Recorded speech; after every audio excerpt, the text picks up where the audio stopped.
اکبر۔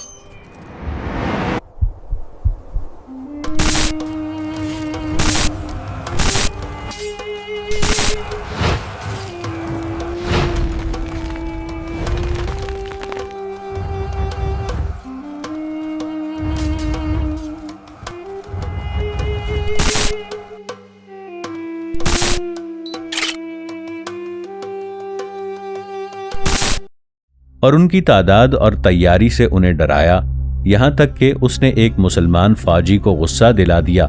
اور جب اس سپاہی نے اس کا معاملہ رسول کریم صلی اللہ علیہ وآلہ وسلم تک پہنچایا تو آپ صلی اللہ علیہ وآلہ وسلم نے اس یہودی کے خلاف کوئی کارروائی نہ کی، بلکہ شکایت کرنے والے سپاہی کو حکم دیا کہ اس یہودی کا قرضہ ادا کر دو۔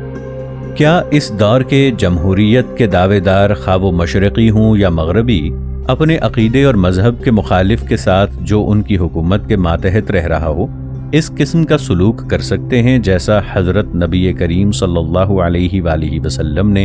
ابو شحم یہودی کے ساتھ کیا، خصوصاً اس حالت میں جب اس مخالف نے ابو شحم کی طرح کا جرم بھی کیا ہو؟ میں خیال بھی نہیں کر سکتا، خصوصاً اشتراکی بلاک کے جمہوریت کے دعوے داروں سے، کہ وہ اپنے مخالف کے ساتھ اس قسم کا شریفانہ سلوک کر سکیں گے جیسا سلوک اسلام کے حکیمانہ نظام نے اس یہودی کے ساتھ کیا ہے۔ مدینہ کے یہودی اور مسلمانوں کی جاسوسی۔ یثرب کے یہودیوں نے صرف یہود خیبر کے لیے ہمدردی اور تعصب کا اظہار ہی نہیں کیا، بلکہ انہوں نے خیبر کے یہودیوں کے لیے جاسوسی کی بھی جرت کی۔ انہوں نے اشجع قبیلے کے ایک بدو کو کرائے پر حاصل کر کے خیبر کے یہودیوں کی طرف اسلامی لشکر کی ضروری معلومات دے کر بھجوایا اور ان سے مسلمانوں کے سامنے ڈٹ جانے کا مطالبہ کیا۔ یہ جاسوس اسلامی فوج کی گشتی پارٹی کے ہتھے چڑھ گیا، جس کی تفصیل اگلے مقام پر آئے گی انشاءاللہ۔ جنگ خیبر میں پوشیدگی سے کام نہ لینا۔ رسول کریم صلی اللہ علیہ وآلہ وسلم نے، جیسا کہ اکثر دور کی جنگوں میں آپ صلی اللہ علیہ وآلہ وسلم کا دستور تھا، جنگ خیبر میں طوریہ سے کام نہیں لیا، بلکہ اعلانیہ عام تیاری کی اور لوگوں کو بتایا کہ آپ صلی اللہ علیہ وآلہ وسلم خیبر سے جنگ کرنا چاہتے ہیں، اور شاید رسول کریم صلی اللہ علیہ وآلہ وسلم کے تادیبی حملوں کے بعد جو آپ صلی اللہ علیہ وآلہ وسلم نے پڑوسی بت پرست اعراب پر کر کے ان کی شوکت کا کانٹا نکال دیا، ان کی وجہ سے مسلمان مدینہ میں کسی حملے سے بے خوف ہو کر زندگی بسر کر رہے تھے، اور اب مسلمان جو خیبر پر حملہ کرنے کے لیے تیار ہوئے تو یہ کوئی راز نہ تھا جسے چھپایا جاتا، کیونکہ خیبر کے یہودی جب انہوں نے احزاب سے ساز باز کر کے ہجرت کے چوتھے سال مدینہ پر ناکام ظالمانہ حملہ کیا تھا، توقع رکھتے تھے کہ حضرت نبی کریم صلی اللہ علیہ وآلہ وسلم جنگ کو خیبر میں ان کے گھروں میں منتقل کر دیں گے، اس لیے وہ مسلح دستے کھڑے کر کے اور قلعوں کو مضبوط کر کے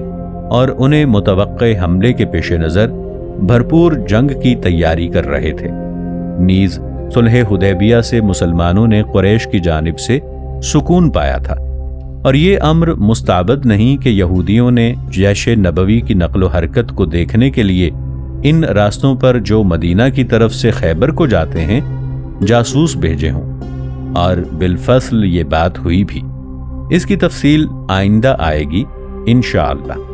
یہود کا 5th کالم، منافقین۔ خیبر کے یہودیوں کو اس بات کی ضرورت نہ تھی کہ وہ جاسوسوں کو مدینہ بھیجیں کہ وہ وہاں کے حقیقی موقف کی خبر ان تک پہنچائیں کہ رسول کریم صلی اللہ علیہ وآلہ وسلم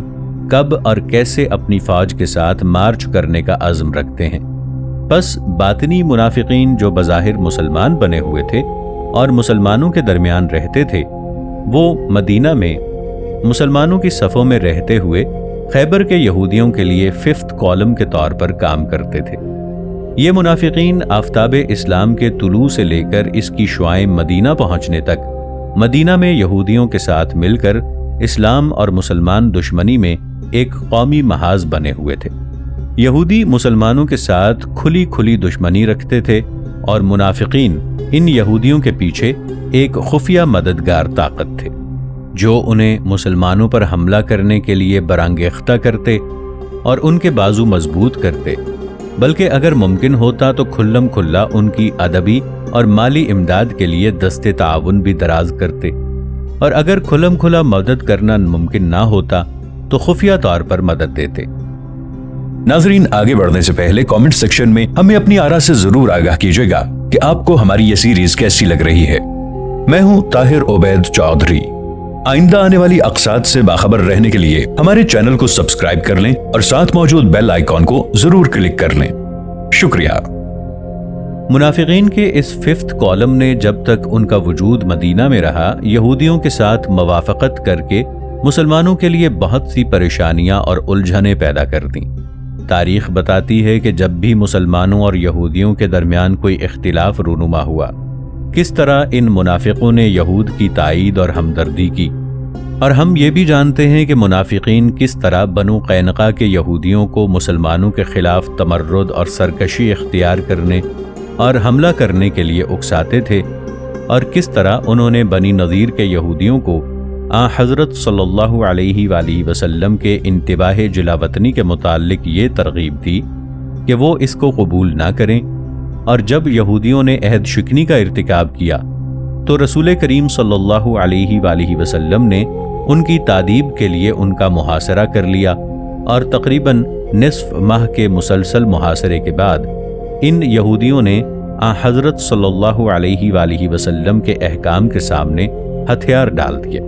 اور ان منافقین کے 5th کالم کی شدید گھبراہٹ اس موقع پر مخفی نہ رہ سکی، اور بنو قینقاع کے یہودیوں کے انجام پر، جن کا متمرد اور عہد شکن غداروں کی طرح موت انتظار کر رہی تھی، جو بالجبر اطاعت پر مجبور ہوئے تھے، ان کی گھبراہٹ اور خوف پوشیدہ نہ رہ سکا۔ بنو قینقاع کے انجام پر سب سے زیادہ گھبراہٹ اور خوف ان منافقین کے سردار عبداللہ بن ابی بن سلول کو ہوا، جسے خوف نے اس بات پر آمادہ کیا کہ وہ رسول کریم صلی اللہ علیہ وآلہ وسلم کے حضور یہ التماس کرے کہ آپ صلی اللہ علیہ وآلہ وسلم ان یہودیوں کے خون کی حفاظت کریں۔ یہ منافق حضرج کے سرداروں میں سے تھا اور ان یہودیوں کا حلیف تھا۔ رسول کریم صلی اللہ علیہ وآلہ وسلم نے اس منافق کی درخواست پر ان یہودیوں کے خون معاف کر دیے۔ اس نے اپنی درخواست میں رسول کریم صلی اللہ علیہ وآلہ وسلم کے حضور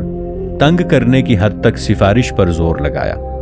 جب اس نے دیکھا کہ آپ صلی اللہ علیہ وآلہ وسلم اس کی درخواست کو قبول نہیں کر رہے،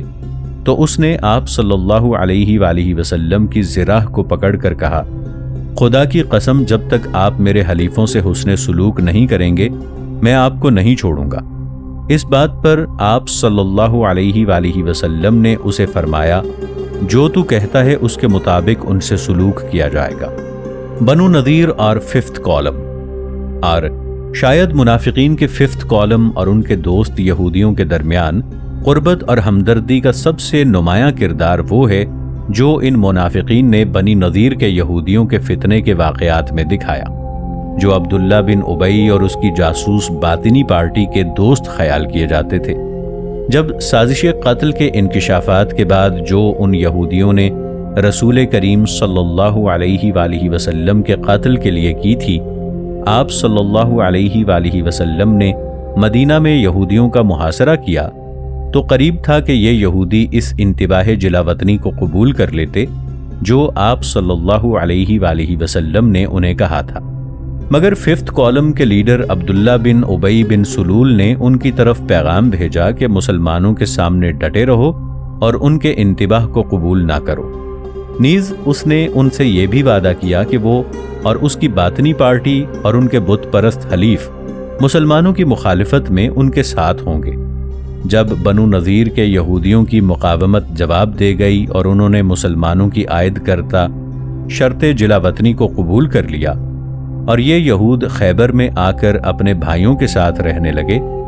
تو بھی مدینہ کے منافق دوستوں کے ساتھ ان کے مضبوط تعلقات قائم رہے، اور یہ منافقین مسلمانوں کی صفوں کے اندر خیبر کے یہودیوں کے لیے 5th کالم کی کارروائیاں کرنے لگے اور مسلمانوں کی جاسوسی کرنے لگے، اور مسلمانوں کے ان رازوں کو خیبر میں منتقل کرنے لگے جن کو جاننے کے لیے یہود بے چین تھے۔ منافق سردار نے مسلمانوں کی جنگ کے متعلق یہود کو خبر دے دی، اور اس کا سب سے بڑا ثبوت یہ ہے کہ جب رسول کریم صلی اللہ علیہ وآلہ وسلم نے خیبر پر حملہ کرنے کا عزم کیا تو عبداللہ بن ابی نے بصورت تمام خیبر کے یہودیوں کو اس کے متعلق اطلاع دے دی اور ان سے کہا کہ وہ جنگ کے لیے تیار ہو جائیں اور حفاظتی تدابیر اختیار کر لیں، اور اس کے ساتھ ساتھ وہ مسلمانوں کی فوج کی کمزوری اور یہودی افواج کی قوت کو بڑھا چڑھا کر بیان کرنے لگے۔ یہ بات اس ارجنٹ خط میں پائی جاتی ہے جسے عبداللہ بن ابی نے اپنے ایک مددگار کو دے کر خیبر میں بھیجا۔ اس خط کا مضمون یہ تھا: محمد صلی اللہ علیہ وآلہ وسلم تمہاری طرف آنے والے ہیں، اپنے بچاؤ کی تدابیر کر لو اور اپنے اموال کو اپنے قلعوں میں داخل کر لو، اور آپ صلی اللہ علیہ وآلہ وسلم سے جنگ کے لیے میدان میں آ جاؤ اور ان سے بالکل خوفزدہ نہ ہو۔ تمہاری تعداد بہت ہے اور محمد صلی اللہ علیہ وآلہ وسلم کی قوم بہت تھوڑی ہے اور بے ہتھیار ہے، ان کے پاس صرف تھوڑے سے ہتھیار ہیں۔ مقابلے کے لیے یہود کی تیاری۔ خیبر کے یہودی جب سے غزوہ احزاب میں ناکام ہوئے تھے، کیونکہ یہ غزوہ ہجرت کے چوتھے سال یہود کے اشارے اور تدبیر سے ہی ہوا تھا، انہیں توقع تھی کہ مسلمان ایک ہماگیر حفاظتی جنگ کے ذریعے ان کی گوشمالی کے لیے ضرور کھڑے ہوں گے، اس لیے وہ عموماً مقابلے کے لیے تیاری کرتے رہتے تھے، مگر انہیں قطعی طور پر یہ معلوم نہ تھا کہ حضرت نبی کریم صلی اللہ علیہ وآلہ وسلم ان سے جنگ کے لیے کب مارچ کریں گے۔ ہاں، انہیں اپنے منافق کارندوں کے ذریعے مسلمانوں کی طاقت کے متعلق دقیق تفاصیل معلوم ہو چکی تھیں اور انہوں نے وسیع پیمانے پر مقابلے کے لیے تیاری شروع کر دی تھی۔ انہوں نے اپنی تمام فوجی طاقتوں کو جمع کر لیا اور جنگ کے مقابلے کے لیے ضروری اقدامات بھی کر لیے۔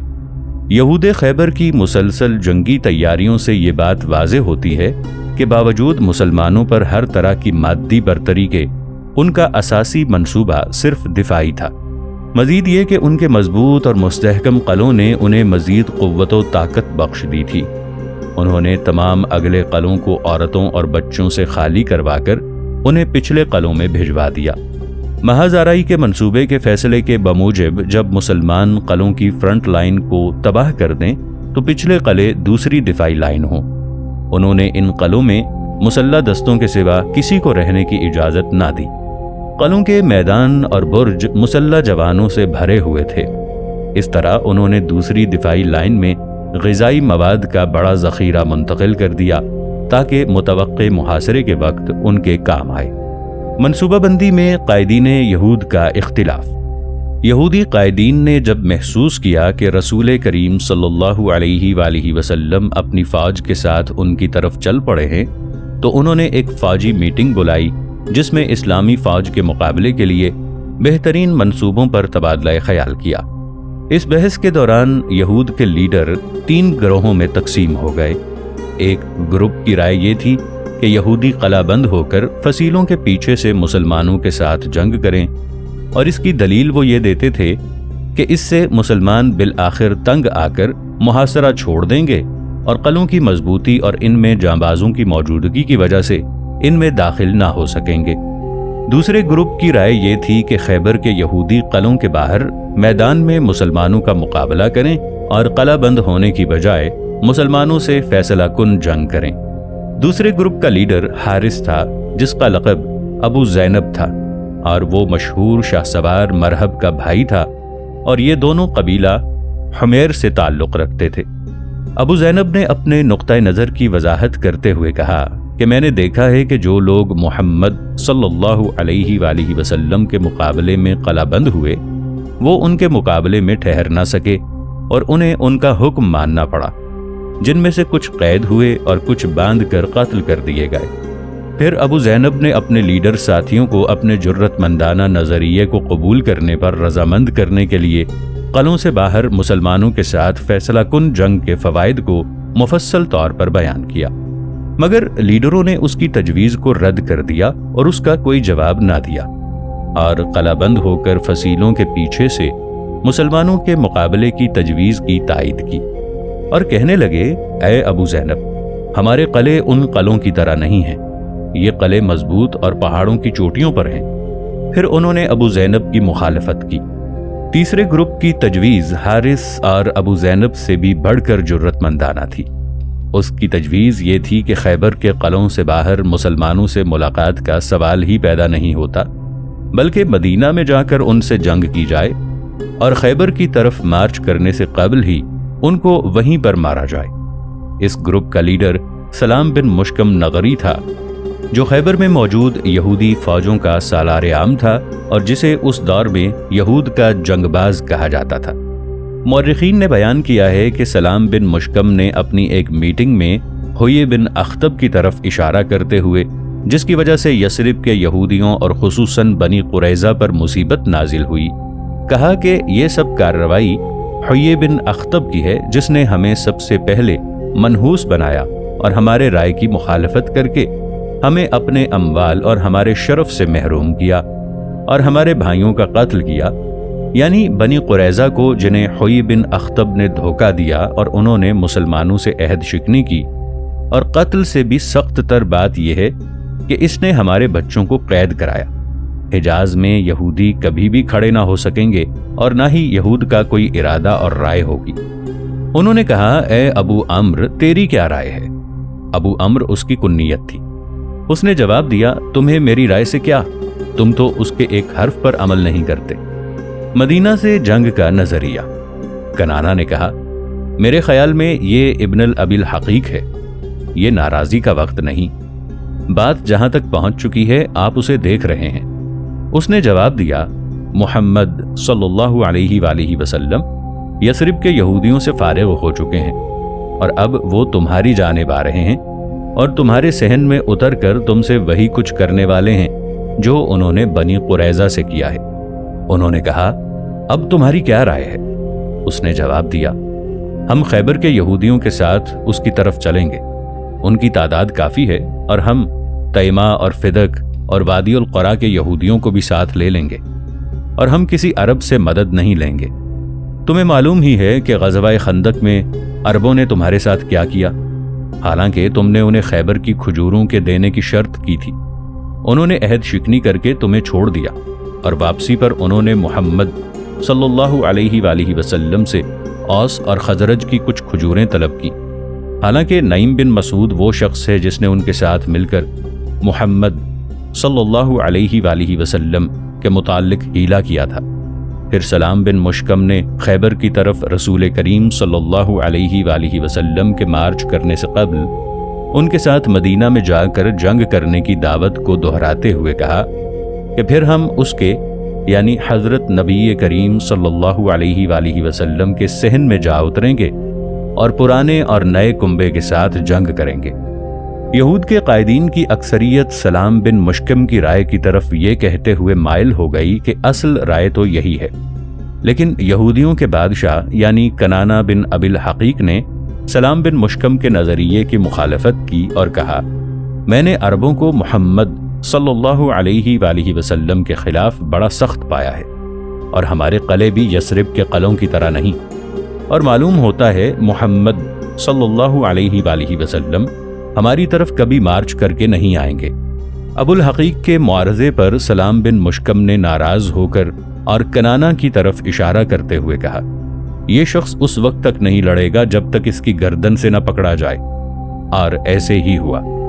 کنانہ اور تمام یہودی لیڈر جنگ خیبر میں قتل ہوئے۔ خیبر کا نجدی اعراب سے مدد طلب کرنا۔ خیبر کے یہودیوں کو اپنے منافق ایجنٹوں اور یہود مدینہ سے جو معلومات حاصل ہوئیں، ان سے پتہ چلتا تھا کہ رسول کریم صلی اللہ علیہ وآلہ وسلم نے خیبر پر حملہ کرنے کا فیصلہ کر لیا ہے۔ اس پر خیبر کے یہودیوں نے اپنے قدیم دوستوں اور پڑوسی اعراب نجد سے مدد طلب کرنے میں جلدی کی اور بت پرست قبائل میں اپنے لیڈروں کا وفد دورہ کرنے کے لیے بھیجا تاکہ جیش نبوی کے مقابلے میں ان سے مدد طلب کی جائے، کیونکہ دونوں فریق اسے اپنا مشترکہ دشمن سمجھتے تھے۔ یہ وفد 14 آدمیوں پر مشتمل تھا، جس کے لیڈر کنانہ بن ابی الحقیق خیبر کا نیا بادشاہ اور حوضہ بن قیس الوائلی تھے۔ حوضہ یہودیوں کے سرکردہ لیڈروں میں سے تھا۔ اس وفد نے غطفان کے بت پرست قبائل کا دورہ کیا اور ان سے مدد طلب کی۔ غطفان نے مسلمانوں سے مقابلے کے لیے اس وفد کو بہت بڑی فوج سے مدد دی جو خیبر کے یہودیوں سے رابطہ رکھتی تھی۔ یہودیوں کے ساتھ اعراب کا خیبر میں پڑاؤ ڈالنا۔ ان بت پرست قبائل نے یہود کے مطالبے کے قبول کرنے میں ذرا بھی تردد سے کام نہ لیا، خصوصاً غطفان اور بنی اسد نے۔ انہوں نے عینیہ بن حسن الفزاری کی قیادت میں اپنے آدمیوں کے کئی دستے یہود کی مدد کے لیے غطفان کے قبائل میں بھیجے اور طلحہ بن خویلد کو بنی اسد میں بھیجا۔